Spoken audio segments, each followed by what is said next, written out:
Welcome back to our channel Tesla science academy Bardoli. तो बच्चों आज हम बात करेंगे हमारा लास्ट टॉपिक ये 11 चैप्टर का, वो है ईथर। इसके अंदर हम ईथर की प्रिपरेशंस एंड उसकी रिएक्शंस देखेंगे, उसके क्लीवेज देखेंगे, कार्बन ऑक्सीजन बॉन्ड का, राइट। फिर ये चैप्टर फिनिश होगा, उसके बाद एक और वीडियो इसके ऊपर बनाएंगे जिसके अंदर हम हमारा जो टेक्सुअल एक्सरसाइज है उसका सॉल्यूशन हम करेंगे, राइट। चलिए तो हम स्टार्ट करते हैं आज ether. So first of all the first is the preparations of ethers. तो बच्चों मैं आपको याद करवाना चाहता हूँ कि आपने स्टैंडर्ड 10 में जब कार्बन एंड इट्स कंपाउंड पढ़ा था तब आपने इथेनॉल यूज़ किया था। इथेनॉल से की केमिकल प्रॉपर्टीज़ आपने चेक की थी। सो इथेनॉल की केमिकल प्रॉपर्टीज़ में आपने एक ऐसा पढ़ा था कि अगर इथेनॉल को कॉन्सेंट्रेटेड H2SO4 के साथ अगर आप गर्म करते हो तो क्या होगा, उसमें से वाटर मोलिक्यूल निकल जाएगा और बन जाएगा आल्कीन बन जाएगा। क्या बनेगा? आल्कीन बनेगा।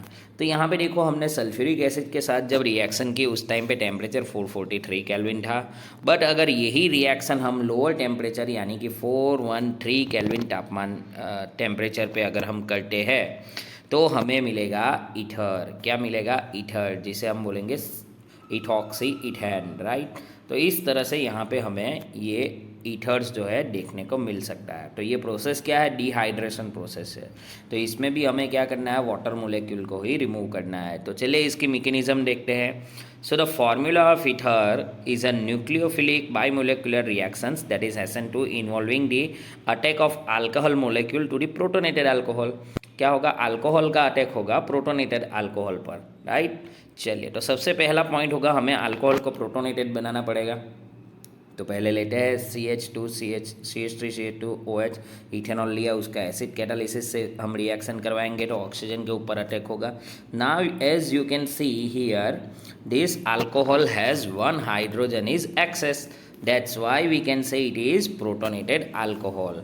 अब इसी प्रोटोनेटेड अल्कोहल की एक और अल्कोहल के साथ हम रिएक्शन करवाएंगे, यानी कि एक और इथेनॉल के एटम के साथ हम रिएक्शन करवाएंगे। तो हमें क्या मिलेगा? देखो ये है हमारा इथेनॉल और उसकी रिएक्शन हम करवाएंगे प्रोटोनेटेड अल्कोहल से।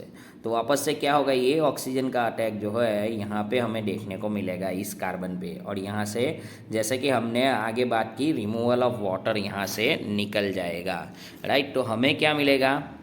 कुछ इस तरह से मिलेगा CH3CH2OH एंड OCH2CH3। अब आप देखो बच्चों की ऑक्सीजन के ऊपर प्लस चार्ज दिया हुआ है। प्लस चार्ज का मतलब है कि ऑक्सीजन के पास उसकी वैलेंसी से भी ज़्यादा एक बॉन्ड है, राइट। यानी कि यहाँ पे 3 बॉन्ड दिखाए गए हैं। जनरली ऑक्सीजन के बॉन्ड कितने होते हैं? सिर्फ 2 होते हैं। तो हमें क्या करना है? हमें तो ईथर चाहिए। तो ये जो एक्सेस ऑफ हाइड्रोजन है इसे हम रिमूव कर लेंगे, जिसे हम बोलेंगे डीप्रोटोनेशन। क्या बोलेंगे? Deprotonation.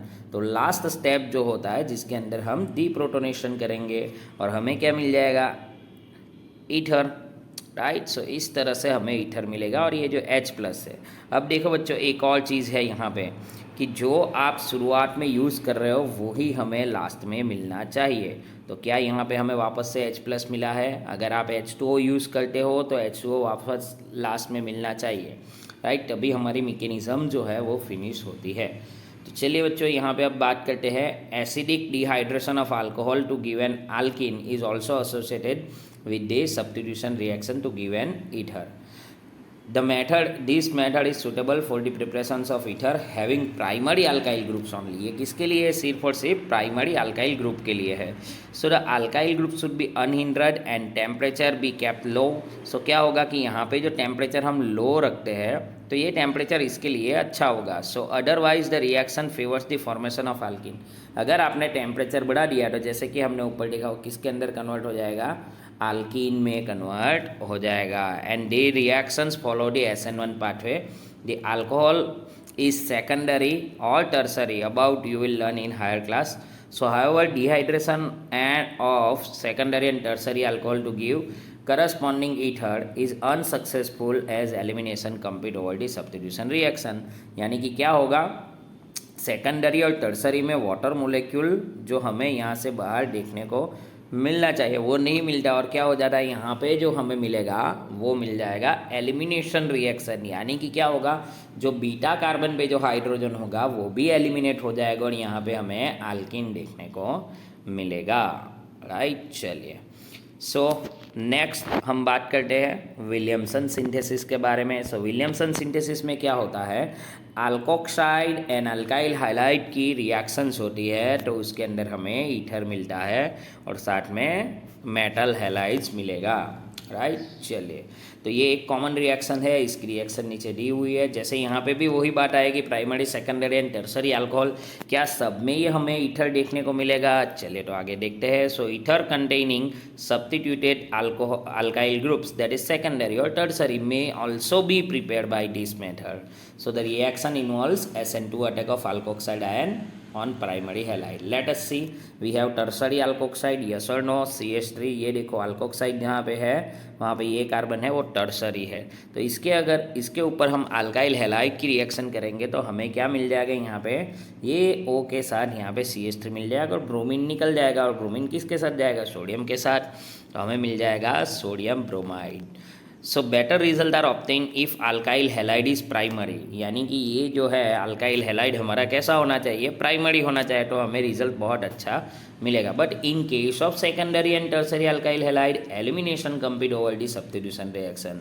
So if we use the tertiary halide what will happen here, right, this bromine and sodium, right, NaBr, then CH3OH, that means from the alkoxide, ये देखो ये मिथॉक्सी है, वो किसके साथ जाएगा, यहाँ से ये जो 3 हाइड्रोजन है यहाँ पे, वहाँ से एक हाइड्रोजन निकल जाएगा और वो इसके साथ चला जाएगा, तो बन जाएगा CH3OH। तो यानी कि ये जो हमारा अल्फा कार्बन के बाद बीटा कार्बन है, तो बीटा कार्बन पे से हाइड्रोजन यहाँ से रिमूव होगा, और यहाँ से अगर हाइड्रोजन रिमूव होता है तो आप देख लो कि ऊपर वाला जो कार्बन है, ये कार्बन है, उसकी वैलेंसी सेटिस्फाई नहीं होती है, तो हम क्या करेंगे, यहाँ पे डबल बॉन्ड रख देंगे। तो वो डबल बॉन्ड कहाँ से आया, एक हाइड्रोजन गया उसका एक इलेक्ट्रॉन है, फिर एक ब्रोमीन गया इसका एक इलेक्ट्रॉन है, तो वो दोनों इलेक्ट्रॉन मिला के क्या बना देंगे, प्रोपीन बना देंगे, तो हमें मिलेगा 2 मिथाइल प्रोपीन। क्या मिलेगा, 2 मिथाइल प्रोपीन। यहाँ पे इसका रीज़न भी दिया हुआ है बच्चों, it is because alkoxide are not only nucleophiles but stronger bases as well, so they react with alkyl halide leading to the elimination reactions। कौन सी रिएक्शन होगी, एलिमिनेशन रिएक्शन। चलिए सेम इसी तरह से phenols are also converted by this method. So in this phenol we use the phenoxide, right, क्या होगा, जब हम फिनॉल की रिएक्शन NaOH के साथ करेंगे तो हमें फिनॉक्साइड मिलेगा, और उसी फिनॉक्साइड की हम अल्काइल हैलाइड के साथ करेंगे तो भी हमें फिनाइल ईथर देखने को यहाँ पे मिलेगा। चलिए अब बात करते हैं फिजिकल प्रॉपर्टीज़ की। तो फिजिकल प्रॉपर्टीज़ में क्या है, देखो बच्चों कि अगर जो हमारा सिंपल पेंटेन होता है उसका होता है 309, और यहाँ पे जो इथॉक्सी इथेन है वहाँ पे देखो कितना है, वो 307 है। So the carbon oxygen bond in ethers are polar and thus ether have a net dipole moment. कैसी होगी, net. So they weak polarity of ethers do not appreciate effect their boiling points which are comparable to those alkenes of comparable molecular masses but are much lower than the boiling points of alcohol which is shown following cases। देखो alcohol से बहुत ही कम होगा ether का boiling point. So the difference, large difference in boiling point of alcohol and ethers is due to presence of hydrogen bonding in alcohol.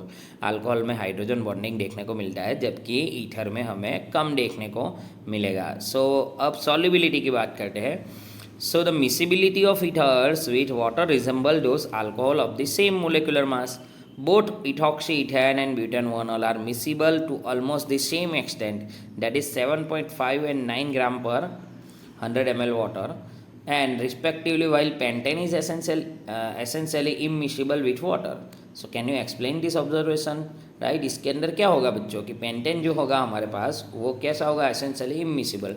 तो देखो यहाँ पे क्या बोला है कि जैसे जैसे हायर इथॉक्सी ईथर बनते जाएंगे, मोलेकुलर मासेस भले ही बढ़ेगा बट इसके अंदर हाइड्रोजन बॉन्डिंग जो है वो कम होती जाएगी।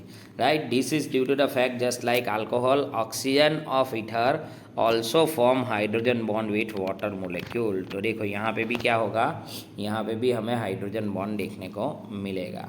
चलिए अब बात करते हैं chemical of cleavage of carbon oxygen bond. तो जैसे कि हमारा फॉर्मूला होता है ROR ईथर। तो देखो यहाँ पे भी कार्बन है, यहाँ पे भी कार्बन है और यहाँ पे ऑक्सीजन है। तो सिर्फ और सिर्फ कार्बन एंड ऑक्सीजन का बॉन्ड ब्रेक होगा, दोनों साइड सेम ही है, राइट। तो हमें क्या करना है, सिर्फ और सिर्फ cleavage of carbon oxygen bond देखना है। चलिए तो ईथर्स की जब हम हाइड्रोजन हैलाइड के साथ रिएक्शन करते हैं, क्या करते हैं, हाइड्रोजन हैलाइड के साथ रिएक्शन करते हैं, तो उस टाइम पे हमें अल्कोहल और अल्काइल हैलाइड देखने को मिलते हैं। क्या देखने को मिलते हैं, अल्काइल हैलाइड एंड अल्कोहल। चलिए सेम रिएक्शन उसी अल्कोहल की अगर हम फर्दर रिएक्शन करेंगे हाइड्रोजन हैलाइड के साथ, तो हमें मिलेगा RX and H2 alkyl halide and H2O देखने को मिलेगा, राइट। उसी तरह से जब हम अल्काइल एराइल ईथर्स की एराइल ईथर्स की जब हम रिएक्शन करेंगे हाइड्रोजन हैलाइड के साथ, तो हमें बच्चों क्या देखने को मिलेगा, यहाँ से R और यहाँ से X, यानी कि अल्काइल हैलाइड निकल गया और H कहाँ पे जाएगा, O के साथ, तो हमें मिल जाएगा फिनॉल। क्या मिल जाएगा, phenols. So ether with two different alkyl group are also cleavage in the same manner, that means unsymmetrical ether if we have unsymmetrical, that means मान लो कि हमारे पास है CH3O C2H5, सो इसमें भी यही होगा सेम, राइट। क्या होगा, तो देखो OC2H5 के साथ चला जाएगा XOH चला जाएगा, राइट। और यहाँ से H किसके पास जाएगा, तो R के साथ जाएगा, यानी कि ये मीथेन बना अल्काइल हैलाइड बना लेगा। क्या बना लेगा, alkyl halide. So the order of reactivity of hydrogen halide is as follow, that is HI is a greater reactive than the HBr and HBrD greater reactive than HCl. So the cleavage of ether take place with concentrated HI and HBr at high temperature. तो जब हम HI और HBr के साथ reaction करेंगे वो उसके लिए टेम्परेचर ज़्यादा होगा। चलिए सो यहाँ पे उसकी रिएक्शन दी गई है, जैसे कि हमारे पास है एक ईथर टर्सरी ईथर है, राइट। यहाँ पे देखो ये कार्बन 1 नंबर पे जो कार्बन है उसका टर्सरी है, और उसकी जब HI के साथ रिएक्शन करेंगे तो सिंपली हमें टर्सरी आयोडाइड देखने को मिलेगा और मिल जाएगा यहाँ पे अल्कोहल। क्या मिलेगा, alcohol. So this is because the step 2 of reaction is departure of leaving group, and यहाँ पे क्या होगा, कार्बोकैटायन फॉर्म होगा। क्या होगा, कार्बोकैटायन फॉर्म होगा। किस तरह से कार्बोकैटायन फॉर्म होगा, तो देखिए बच्चों, यहाँ से H जो है यहाँ पे रिएक्ट करेगा, तो यहाँ पे देखो यहाँ पे दिया हुआ है फर्स्ट स्टेप में क्या होता है, HI में से H जो है यहाँ पे आता है, राइट। और क्या मिलता है, यहाँ पे प्लस चार्ज मिलता है। फिर ये क्या होगा, यहाँ से CH3OH निकल जाएगा और इस यहाँ पे कार्बोकैटायन फॉर्म होगा। इसी कार्बोकैटायन के साथ कौन रिएक्ट करेगा, I- रिएक्ट करेगा और ये बन जाएगा हमारा आयोडाइड, राइट। चलिए so in case of anisole methyl phenyl oxonium ion is formed by the protonation of ether. So the bond between OCH3 is weaker than the bond between the OC6H5. क्या होगा कि जो OCH3 ethoxy group का bond होगा उससे weaker, वो किससे weaker होगा, तो जो हमारा OC6H5 इससे भी ज़्यादा वीकर कौन सा बॉन्ड होगा, ये वाला, right. So because of carbon of phenyl group is sp2 hybridise, right. क्या होगा, sp2 hydrogen there is partial double bond character. क्या होता है, डबल बॉन्ड कैरेक्टर होता है। So therefore attack by I- ion break the OCH3 bond and to form CH3I, and phenols do not react further to give halide because sp2 hybridized carbon of phenol cannot undergo nucleophilic substitution reaction. क्या होगा, वो phenol मिल जाएगा और यहाँ पे क्या होगा, वो न्यूक्लियोफिलिक सब्स्टिट्यूशन रिएक्शन में इन्वॉल्व नहीं होगा। तो कौन सी रिएक्शन में इन्वॉल्व होगा, वो इन्वॉल्व होगा इलेक्ट्रोफिलिक सब्स्टिट्यूशन रिएक्शन में, राइट। तो देखिए बच्चों, यहाँ पे हमें रेजोनेंस स्ट्रक्चर ऑफ ईथर दिया हुआ है, तो यहाँ पे भी सेम जब हम इलेक्ट्रोफिलिक रिएक्शंस की बात करेंगे always ortho and para group जो होता है वो ही एक्टिव होता है, राइट। तो देखो यहाँ पे भी बच्चों एक्सप्लेन किया है, जैसे यहाँ से जो माइनस चार्ज आया वो कहाँ पे गया, पहले ये ऑर्थो पोजीशन पे, उसके बाद पैरा पोजीशन पे, इसके बाद अगेन ऑर्थो पे, एंड देन हमें ये लास्ट स्ट्रक्चर मिल जाता है। तो ये सारी रिएक्शंस जो होगी इसे हम बोलेंगे इलेक्ट्रोफिलिक सब्स्टिट्यूशन रिएक्शन, जिसके अंदर सबसे पहले इलेक्ट्रोफिलिक सब्स्टिट्यूशन रिएक्शन है हेलोजिनेशन।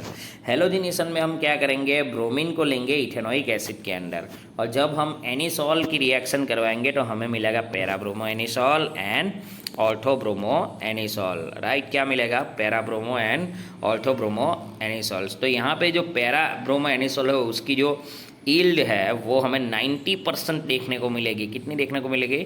90%, यानी कि para isomer is major product and ortho is minor. चलिए अब बात करते हैं फ्रीडल क्राफ्ट रिएक्शन की।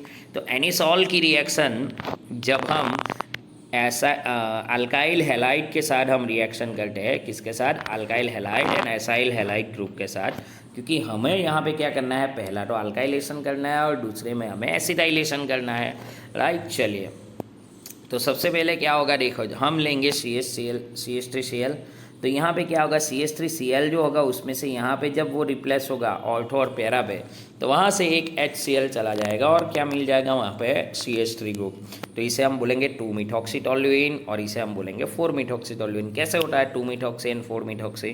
तो नंबर 1, नंबर 2, 3, 4, 5, 6, राइट। यहाँ पे नंबर 1, 2, 3 एंड 4 तो हो गया 4-मिथॉक्सी एंड 2-मिथॉक्सी। चलिए उसी तरह हम करवाएंगे इसका इथेनॉइल क्लोराइड के साथ, यानी कि आप इसे एसिटाइल क्लोराइड भी बोल सकते हो। क्या बोलेंगे? Acetyl chloride. चलिए तो जब हम इसके साथ रिएक्शन करवाएंगे तो यहाँ पे ऑल्थो पे से H और यहाँ से Cl अलग होगा और वहाँ पे COCH3 आ जाएगा। क्या आ जाएगा? COCH3। और बच्चों जब बेंजीन के साथ COCH3 होता है तो इसे हम बोलते हैं एसिटोफिनॉन। क्या बोलते हैं? एसिटोफिनॉन। और यहाँ पे एसिटोफिनॉन का नंबर 1 होगा और इसका 2 होगा, तो हमें क्या मिल जाएगा? Two methoxy acetophenone.